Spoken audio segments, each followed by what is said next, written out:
no le vaya a preguntar por el rendimiento de Racing, porque ahí va a huir y ni siquiera va a querer conversar con nosotros. Está en línea don Alfredo López Rita, ¿cómo anda? ¿Qué tal, Quito? ¿Cómo estás? Hola, De fútbol no otro hablamos, ya le Vita dije a querido. Talía ¿Cómo porque está te va a usted? querer, sí, mirá, Racing último, todas esas cosas. No, eso no hay que ¿Cómo decirlo. Porque está, van dos Alfredo? fechas, 3 fechas. Es el tercer hincha de Racing que Bueno, me dice lo mismo, tres fechas y último. pero Racing te puedo hablar de que es el último subcampeón del torneo argentino, es el último semifinalista de la Copa Libertadores. Pará un Y ahora poco, es vos el último, también. es el último del Sos campeonato, sí. como, vos sos como esas clases medias que están todo el tiempo reclamando, ¿viste? No pasan un invierno, ¿viste? Claro, así las demandas nunca pueden ser satisfechas, ¿viste? Hay Bueno, que tomarse las a cosas con un poco Taliba, más de antes de que paciencia. intente argumentos imposibles para explicar la situación actual de su casi digo equipito, no, de su equipo, el señor Racing Club de Avellaneda, preguntarle todo lo que quiera saber, el hombre está sentado ahí en Washington, pero de No, la la situación verdad del que mundo también. Alfredo es un conocedor de algunas cuestiones internacionales. Fíjate que un mes antes de los sucesos en Venezuela escribió un artículo que creo que salió publicado en La Política Online, ya describiendo los sucesos que se venían en Venezuela. Así que un abrazo, Alfredo, y felicitaciones por todo lo que compartí en tus artículos. Gracias, Ataliba. Para mí es un privilegio y una alegría esas palabras. Un tipo totalmente respetado, serio, un excelente funcionario, un hombre intachable. Así que te agradezco mucho los conceptos. Bueno, Estábamos hablando contigo. alguien le Sí, dio perdón. bolilla en Estados Unidos. Estuvimos hablando en la primera parte, Alfredo, del acuerdo de libre comercio e inversiones de Argentina, que solo tenemos la versión en inglés publicada por la Embajada Americana, nada más. Hasta ahora el texto en español no se conoce. En Washington, en Estados Unidos, ¿alguien le llegó el apunte? ¿Tuvo alguna repercusión esto? ¿Se publicó algo, algún comentario, algún análisis? Se levantó en algún medio, pero tenés que pensarlo también en un contexto donde Sí, Estados sí. Unidos está básicamente recalibrando constantemente sus relaciones comerciales con todo el mundo. O sea, que te imaginarás que la relación o la relevancia que puede tener el acuerdo con Argentina es bastante menor respecto del recalibramiento que tiene en los acuerdos con México, con Canadá, con la Unión Europea, de cara a la reunión en el mes de abril con China. Así que no hay que verlos sino como date una idea vos que de hecho Greer es un funcionario muy relevante del Departamento de Comercio de los Estados Unidos, que básicamente los Estados Unidos hacen política exterior con 3 dependencias, que es el Departamento de Estado, el Departamento de Defensa, ahora denominado de Guerra, y el Departamento de Comercio. Sí, pues. Y el Departamento de Estado, digamos que es casi que te diría el menor, el que no tiene capacidad de fuego, por decirlo de alguna manera. Los otros dos son el palo, las famosas palos y zanahorias. Ahora, el canciller firmó con el segundo del Departamento de Comercio. Así que hay que tenerlo, me da la sensación, en ese contexto. Tiene más relevancia para las discusiones que se dan en Argentina, que por momentos son, debo decirlo con bastante sinceridad, medio provincianas, que es lo que de la relevancia efectiva real que tiene En Estados para los Unidos. Estados Unidos, que no es menor, toda vez que obviamente lo que intenta garantizar son acuerdos básicos en materia de provisión y cadena de suministros, que es lo que en el mediano y largo plazo resulta importante para los Estados Unidos, pero que bueno, tiene más impacto en la Argentina toda vez, o en función, digamos, de las asimetrías de las dos economías. Entonces, no sé, vamos a verlo, vamos a estudiarlo y analizarlo con más detalle, pero hay veces que me da la sensación, no sé cuál es la opinión de Ataliba, escuché algo recién, no sé si ya lo desarrollaron, etcétera. Yo, sin ser un experto en cuestiones económicas, sí te digo que en el contexto del volumen y la dimensión de la economía argentina, hay veces que pareciera que era la discusión, bueno, acá también hemos tenido un contrapunto respecto, por ejemplo, la discusión a propósito de los F-16. Es como que vos me digas, tomá, no tengo nada, o tengo un fitito de no sé qué año, me dieron un Alfa Romeo y no me sirve porque en realidad lo que quiero es una Lamborghini. Bueno, te sirve, de donde venís es un salto de calidad y sirve por varias razones. Por supuesto, hay otros elementos que son mucho más de vanguardia, relevantes, sofisticados, pero esa aviónica no se discute, y el F-16 es la columna vertebral de los aviones de la OTAN, digo, y para lo que tiene la Argentina y para las amenazas existenciales que tiene la Argentina, bueno, es aceptable. ¿Qué quiero decir con esto? Que uno puede decir, bueno, en un acuerdo hay que buscar maximizar los propios beneficios. Lo cierto es que siempre a una mesa no se sientan partes iguales, ¿sí? Se sientan siempre, salvo que sea Rusia, China o Estados Unidos, o algún país europeo en épocas de bonanza, o por algo tuvieron que abroquelarse, digamos, en una unión. Lo que hay siempre es cierta disparidad entre los actores que se sientan a intentar acordar este tipo de cuestiones, en este caso de materia comercial e inversión.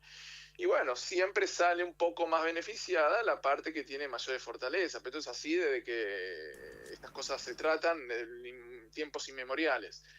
Ahora, lo que hay que ver es, bueno, en el contexto de las proyecciones y de los mercados a los cuales Argentina tiene acceso, bueno, como decía un amigo en el barrio, es una frase que yo acuñé porque me parece muy es graciosa, pero al mismo tiempo muy real: lo que para uno es trapo, para otro bandera.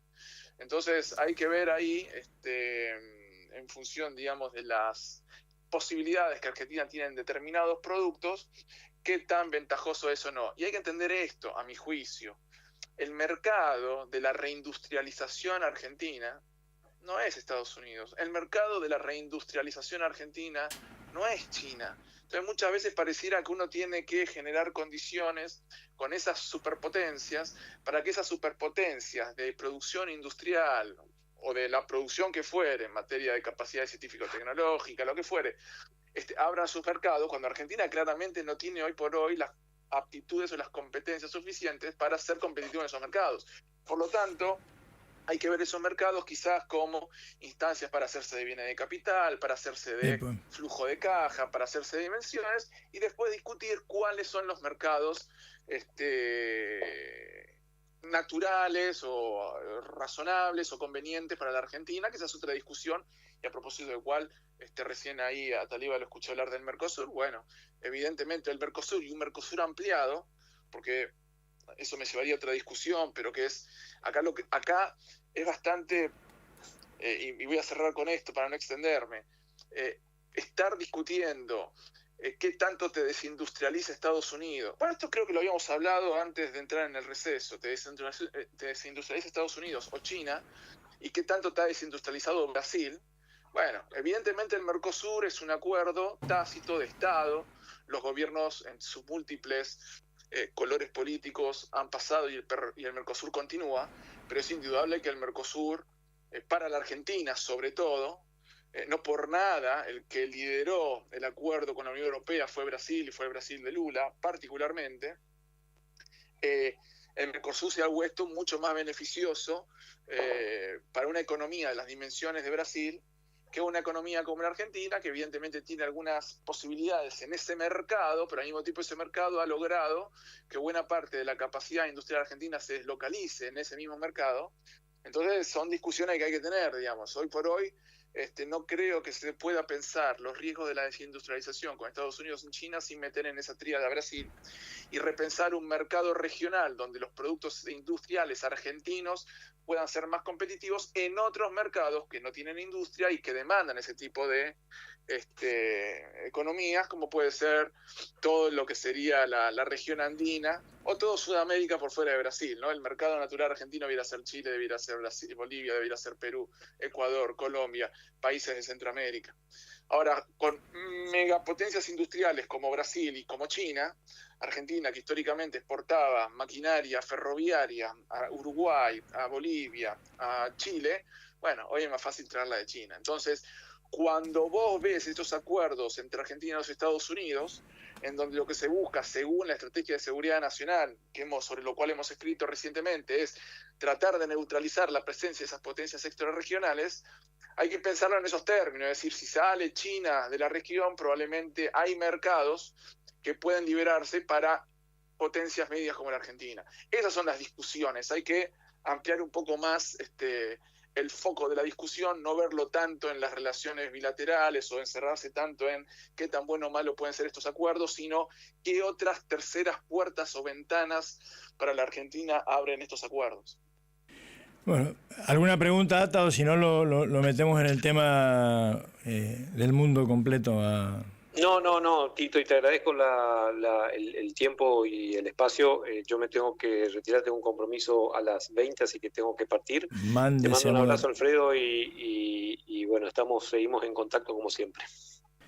Gracias, Ata. Un abrazo, Tito. Gracias.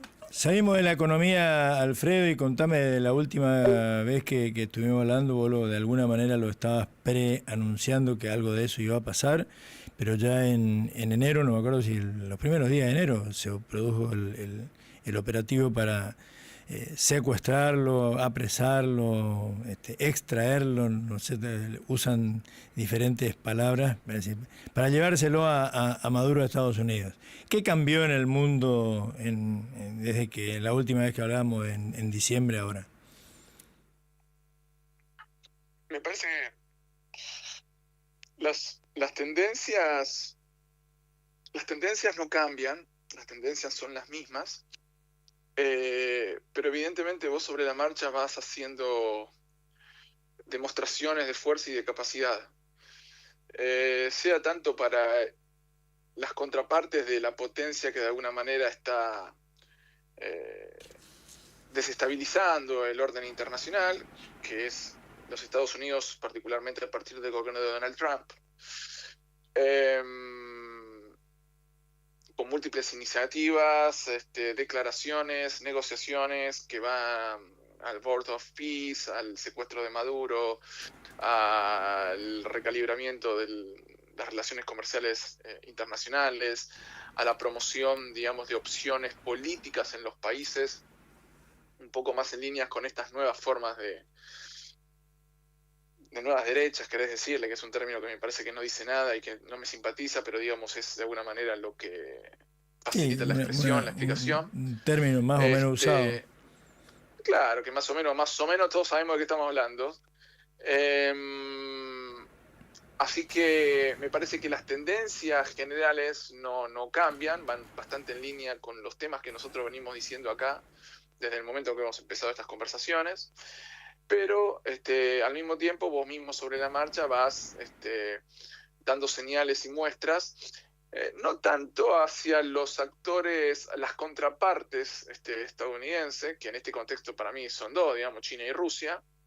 Es una mesa de tres la que está de alguna manera estableciendo los criterios. ¿Vos ya más directamente o menos a Europa, a los europeos, a la Unión Europea, los sacás de la cancha? Sí, completamente. ¿Tanto, che? Completamente. Yo sí, habrá que ver, a ver. Sí, Trump también, parece. Pero hay un tema acá, sí, bueno, podría hablarlo bastante, pero Europa, a ver, por eso, las tendencias generales, una cosa es subirte a una lanchita ahí en el Paraná, ir, venir, moverte, vas de costa a costa, no llegás rápido, no pasa nada, digamos. Ahora, cuando aparece uno de estos buques cargueros, que son más grandes, que van más despacio, pero cuando arranca, es más difícil arrancar eso, pero una vez que eso agarra velocidad, es difícil pararlo, no lo puedes detener en 50 metros. La lancha sí, la lancha es rápida. Entonces, las tendencias generales no se detienen. ¿Qué son las tendencias generales? Ya lo hemos hablado, la geografía, la demografía, las transformaciones, hacia dónde va la economía o cuál es el nuevo centro de gravedad, que es el Pacífico, como hemos dicho. Entonces, cuando vos ves que la mayor cantidad de población, la mayor dinámica demográfica, con mayores nacimientos, con mayores índices de defunción, con los índices de economía entre China e India crecen a un 14% anual las dos economías. Entonces, cuando vos paralelamente ves Europa, cuya geografía es totalmente diminuta, que tiene un invierno demográfico catastrófico, que se está produciendo al mismo tiempo tensiones políticas evidentes, que la ves todos los días y simplemente lees los diarios. Y si no querés los diarios y te toca viajar y te tomás un café o lo corroborás por vos mismo, lo vas a ver también. Entonces, la verdad, si nosotros, como hemos explicado, el centro de gravedad pasa al Pacífico y vos agarrás el mapa Mercator, que es el que conocemos todos, que estudian los chicos en la escuela, que es el que tiene el continente americano, el océano Atlántico, África y Europa. El centro es Greenwich, el meridiano. El meridiano de Greenwich en el medio. Ahora, si vos ese mapa lo corres, agarrás un globo terráqueo y el centro lo metés en el Pacífico. Sí, pero sí, como hacen los chinos. Está Canadá, donde está México, donde está China, donde está Japón, donde está India, donde está el sudeste asiático, donde está Rusia. ¿Dónde queda Europa? Del otro en lado. La cola de todo. Sí, al costado, allá entonces, marginado. Bueno, entonces es una cuestión, digamos, vos agarrás, si querés estudiar la historia, y vas a estudiar un libro de Julien Febvre, que fue uno de los grandes fundadores de la Escuela de los Annales en Francia, que fue un gran medievalista, cuya obra fundante fue el Mediterráneo. Bueno, cuando se descubre, digamos, todo cómo era la vida en el Mare Nostrum, en el Mediterráneo, los intercambios culturales, civilizatorios, comerciales, en la antigüedad de la Edad Media, con Cartago, con Anatolia, con Asia. Ahora, cuando se descubre América, ese Mare Nostrum deja de tener la relevancia que supo tener y pasa a ser el Océano Atlántico. Tipo. Que unía el Reino de España, Europa, con el nuevo continente, el nuevo mundo. Bueno, y hoy resulta que lo que estamos yendo es que ese centro de gravedad, que fue el Atlántico en la modernidad, pasa al mundo, al Pacífico. Digo, también hay que ver la historia. Entonces, digo, si uno, quiere discutir con una mega flota en el Atlántico, te van a decir, no, mirá, ya se cerró la Para escala. Eso se me ocurre en este momento, ¿no? Eso hace cambiar el centro, debe haber algún trabajo, seguramente vos lo conocés, que alguien lo habrá escrito y pensado, lo que a mí se me acaba de ocurrir en este momento. Si el centro de gravedad pasa al Pacífico en Estados Unidos, cuyo sector más importante obviamente está en el este, en el Atlántico, Washington, Nueva York, etcétera. Ahora, California, por ejemplo, puede tener un rol mucho más relevante con el peso del Pacífico dentro de la política de Estados Unidos. Pero si vos separás, estos son estudios hechos, si vos separás al estado de California de los Estados Unidos, California es la cuarta economía del mundo. Sí, sí. Digo, imagínate si no lo va a tener. Por supuesto que sí. Vos pensá también ahí, eso forma ojo, porque también hay que pensar esto. Uno dice, bueno, como se dice en latín, ceteris paribus, o sea, entre esto iguales. va a ser así. Sí, si nada cambia, sin ninguna otra variable, ¿no? Si no se produce ningún cisne negro. La realidad es que, bueno, estas cosas normalmente presentan innumerables imprevistos, pero Estados Unidos, no voy a decir nada, bueno, vos se habrá visto en las últimas semanas, etcétera, los problemas que tienen en Minneapolis. Digo, Estados Unidos tiene un severo conflicto interno. Y eso te iba a preguntar, ¿cómo está la interna estadounidense? ¿Cómo está el clima? ¿Trump tiene asegurado su liderazgo o corre peligro? Mirá, Trump manda. Si algo tiene Trump es que manda, ¿sí? O sea, por ese lado me parece que no va a haber novedades. Estados Unidos tiene los problemones que tienen, te repito, así como estamos hablando de Europa, también los tiene Estados Unidos, también los tiene América. A mí me gusta, a veces me causa un poco, no es que me causa gracia, pero advierto, como que estos analistas a la violeta miran cuáles son las dramáticas situaciones que atraviesa los Estados Unidos, es como que el muerto se ríe del degollado. Sí, por supuesto que Estados Unidos tiene tremendos desafíos internos en múltiples frentes, Sí, pues. pero que son las problemáticas que la verdad están caracterizando bastante a Occidente en su totalidad. Por eso Estados Unidos, volviendo al punto, vos me decías, tan complicada está Europa. Bueno, mirá, en la estrategia de seguridad nacional, Estados Unidos dice, Europa va a poder, o sea, debe revertir el colapso y el problema que enfrenta en materia de medidas económicas, en materia de inmigración, según la estrategia, en materia de inmigración, en materia de cómo ha renunciado a cuáles han sido los principios de la libertad y de la paz. Digo, la Unión Europea se crea básicamente como un espacio de paz por varias razones que podríamos desarrollar, que tiene que ver con la guerra, la posguerra y sobre todo el contexto de Guerra Fría.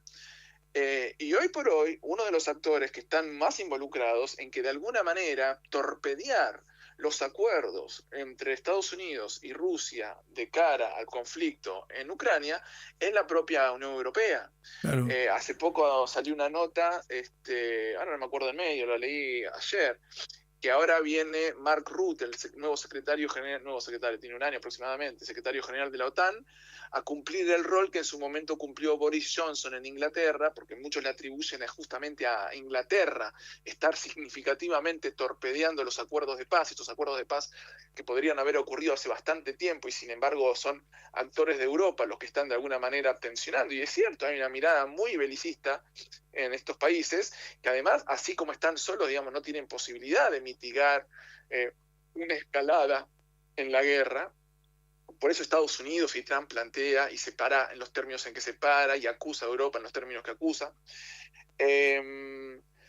Entonces lo que te quiero decir, digo, pongo todos estos ejemplos para decir, la problemática es general en Occidente y Estados Unidos de alguna manera participa de esa problemática, quizás un poco con mayor escala, justamente por ser el país que es. Sí. Ahora, hay un problema bastante complicado en términos de tensión, sobre todo en el gobernador Newsom de California, que es un demócrata, con Trump, cuya, bueno, hay que ver cómo escala ese conflicto, pero empiezan a haber una serie de tensiones entre los estados y el gobierno federal. Vos me decís, está consolidado el liderazgo. El otro día un compañero que publicó en Revista Panamá me hacía una pregunta similar y yo le digo, che, guarda que Trump no es que es presidente ahora hace un año. O sea, Trump fue electo presidente en el 2016 y estamos en el 2026, con lo cual, de alguna manera, este proceso con el liderazgo de Trump lleva más de 10 años. ¿Por qué? ¿Por qué sería simplemente una gaviota que no hace verano? Si ya estás viendo una tendencia generalizada, sostenida, marcada, cuanto menos de 10 años a esta parte, o me vas a decir que los procesos políticos o los movimientos sociales o las mentalidades de época solamente se reconocen. Te complico el panorama en los pocos minutos que nos queda y en las próximas ampliamos. Xi Jinping tampoco las tiene todas consigo, está en plena purga de la cúpula militar, está acusado su cúpula de corrupción, de llenar los misiles con agua, una cosa que uno creía que en China no pasaba. Por eso, muchos creen, pareciera como que China se le aplica a China el principio darwiniano, ¿viste?, del evolucionismo sin más, y los desafíos que tiene China, con otras características, son los propios que va a empezar a tener nuevamente, invocando el principio de la trampa de Tucídides, de las potencias emergentes, las potencias hegemónicas emergentes. Es decir, China históricamente, vos recordás que cuando Xi llega al gobierno, no me acuerdo si en el 11, en el 12, venía con justamente un programa de lucha contra la corrupción, porque uno de los temas escandalosos del Partido Comunista Chino, sobre todo en la etapa final de Hu Jintao, había sido la obscena corrupción de la cúpula, o sea, de las estructuras de partido, de la familia de los partidos. Era un escándalo. Y Xi realmente llevó una política bastante purgante de todo eso. Las purgas en China son más viejas que la Revolución China, ¿de acuerdo? A Deng Xiaoping lo purgaron 2 veces. Sí. 2 veces. Al padre de Xi, que fue otro revolucionario muy destacado de la época de la Revolución Cultural, lo purgaron 3 veces. Bien, acordate de la Revolución Cultural, justamente, y de Mao. Así que, bueno, efectivamente. Entonces, quiero decir, las purgas son Stalin se quedó corto. Bueno, Stalin... Stalin se quedó corto en relación a la Revolución Cultural, sí, pues, claro. Bueno, por eso son tendencias, son características de este tipo de gobiernos, y vos ten en cuenta lo siguiente, porque digo, de la misma manera en que acá vos en Estados Unidos podés decir, bueno, Minneapolis o tal otro conflicto interno, uno de los terrores desde siempre de China fue mantener unido el Reino Medio. China históricamente tuvo tendencias separatistas. Unos piensan que Taiwán, viste, es un ejemplo, o sea, para los chinos, Taiwán es China, y por lo tanto tienen ese conflicto letal, que para la mentalidad china, Minneapolis es un juego de niños, porque parte del territorio chino resulta que es separatista. O tenés separatistas en el Tíbet. También, sí. Y esas cosas nosotros lo miramos acá y decimos, no, escúchame, para el chino es como que si Mendoza resulta que un día resuelve separar, ¿se entiende? Entonces, acá me parece que realmente hay un problema de lectura, se ve a una China imparable, es indudable que China ha tenido un despliegue y un crecimiento brutal, pero justamente por eso mismo, los propios riesgos que enfrenta China en su avanzado galope a potencia, superpotencia mundial, bueno, le va a ir presentando severísimas dificultades que va a tener que administrar también. China no se ve, y aparte, y cierro con esto, es algo medio gracioso también de estos analistas que trajinan estudios de televisión y demás, porque pareciera que hay una mirada de decir, bueno, o sea, parafraseando a Jauretche, hay una voluntad, viste, no de dejar de ser perro, sino de cambiar de collar. Entonces pareciera que, bueno, que la superpotencia, pareciera como que están viendo un partido en el cual, a ver cuándo se impone China, y como hay un sentimiento antinorteamericano, eso justificaría las propias proyecciones. Sí, pues vamos China todavía. Bueno, yo veo cosas que la verdad son cuanto menos candorosas, y China no se ve, no se proyecta, no está en la mentalidad de la dirigencia china, una proyección como uno imagina, como nosotros nos hemos acostumbrado en los años 90 particularmente, en esa caída del muro de Berlín, en ese mundo globalizado, donde había una única superpotencia. Entonces, históricamente el mundo se vinculó entre unidades de poder que se trataban de mantener equilibradas, ¿no? Entonces, eso siempre fue así. Entonces, nosotros queremos proyectar hacia el pasado y hacia el futuro un lapsus desde la posguerra hasta la actualidad, ponele, que representan 60, 70 años, con énfasis en los años 90, como si eso fuera la normalidad. Entonces te encontrás increíblemente en nuestras compañeros, colegas, y que salen a reivindicar el discurso de Mark Carney en Davos. Sí, pues. Bueno, más confundido, Tito, no se puede estar. Sí, en realidad es para considerarlo lo que dijo el hombre, pero para discutirlo. Y te dejo yo tengo una opinión. Te dejo para la próxima esa y la otra pregunta que se nos terminó el tiempo. Modo, cuando vayamos a conversar esto, hay que hacer un escaneo de la biografía de Mark Carney. Bueno, no, es otra cosa. Sí, no, y después hablamos. No, pero claro, es como que vos, ¿viste? Sí. Me mandes a Déjame hacerte la última que te queda para la próxima, junto con el Mark Carney y su discurso. ¿Y en Rusia qué? ¿Hasta cuándo dura Putin y después quién viene? Te la dejo para la próxima. Es fácil. No, Ay, no sé qué sé. Sí. Tenemos 20 años más de Putin, tenemos 10 años más de Putin, no sé, y después... No sé si 20... no sé, tanto así. Lo que tenés que ver es que, mira, el otro día tuve que dar una clase en un instituto de afuera, y tuve que volver sobre, no el libro, sino el el artículo que luego se hace el libro de Fukuyama, El fin de la historia. El fin de la historia. Sí, y después, bueno, son cosas que después también toma, yo le he recomendado mucho a Emmanuel Todd. Hay que entender también las características de las sociedades.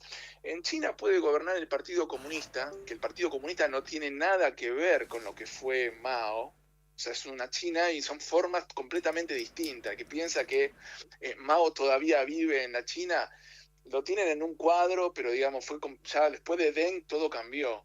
Ahora, la mecánica de la dirigencia política se corresponde con características históricas, antropológicas de los chinos y de cómo se organizan en la sociedad. Sin duda. Entonces, si vos querés proyectar, viste, el espíritu de la ley de Montesquieu en China, y te va a ir mal. Lo mismo si querés hacerlo en Rusia. Y Rusia tiene características también de organización de la comunidad y de la sociedad antropológicas que son muy distintivas. Por lo tanto, sea que tenés un secretario general del Partido Comunista Soviético que se llame Lenin, que se llame Stalin, que se llame Khrushchev, que se llame Brezhnev, o que le corres la ideología a esa estructura, le corres la ideología comunista y le pones la Iglesia Ortodoxa, lo que estás modificando es la influencia ideológica, por llamarlo así. Pero la forma... Bueno, nos están echando, Alfredo. La próxima seguimos hablando de esto. Muchísimas gracias. Con mucho gusto. Un saludo gusto, a todos. Como siempre. Don Alfredo López Rita, directamente desde Washington.